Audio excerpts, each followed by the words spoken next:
And Lubbock County Sheriff's Office is honoring 2 employees for their patience and tenacity when they got a call that was not easy to respond to.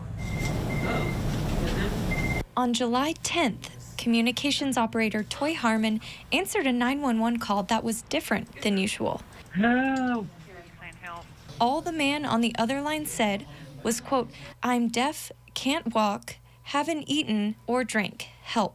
I could just tell by his voice of how, he sounded that he truly needed the help. The man called on a phone with no service, so Harmon didn't have a pinned location to find him. I kept refreshing to try to get a more exact location. But Harmon knew the area the man was in, and Sergeant Greg Traharn went out to search for him. I could tell how serious she felt about this call and how much we needed to work on it. I just knew by the way she was telling me information and her dedication to this call that I need to keep going on my end until we exhausted all possibilities. Harmon stayed on the phone with the person in distress and listened for Traharn's siren. I heard him. Until she knew he had made it to the man's home. Then he started knocking at the door.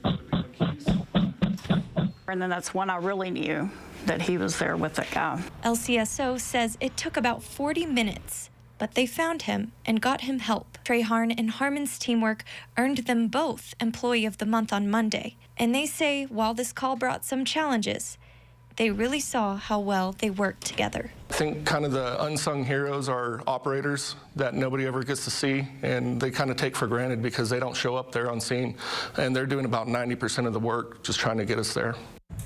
And Traharn told me that while they were able to get the man to EMS, he doesn't know the end of the story. He says moving on to the next call without getting to know how things ended up is just part of the job.